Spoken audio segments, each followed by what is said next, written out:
Metro Vancouver home sales eclipsed 5,000 in March for the first time on record. There were 5,173 homes sold on the MLS in the region last month. This is up 27% compared to last year. It's also 56% above the 10-year March sales average, and it ranks as the highest selling month on record. We're beginning to see home listings increase as we continue into the spring market.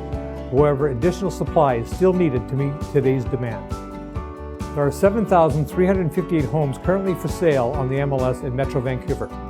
This is a 40% decline compared to last year, but it is up marginally from February of this year. Sustained home buyer competition is keeping upward pressure on home prices across the region. The benchmark price for all residential properties rose to $815,000 in March. That's a 23% increase over last year.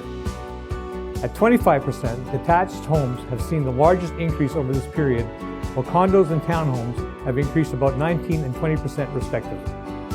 To help us better understand the strength of today's market, we measure home buyer demand, fueled by home sales, against home seller supply, fueled by the number of home listings.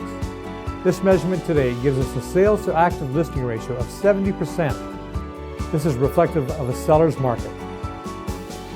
Generally, analysts say that downward pressure on home prices occurs when the ratio dips below the 12% mark, while home prices often experience upward pressure when it reaches 20% in a particular community for a sustained period of time. This brings us to this month's Realtor View segment. This month we're looking at market cycles.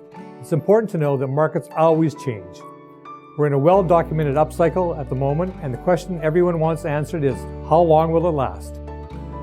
While we can't predict the future, we can learn from recent history.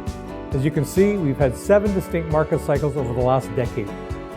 When we measure between the various highs and lows over this period, we see that these cycles, both up and down, have lasted between 9 and 30 months. It's anyone's guess when conditions will change.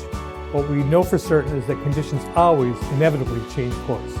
For further housing market information, go to the News and Stats section of this website. For the Real Estate Board of Greater Vancouver, I'm Dan Morrison.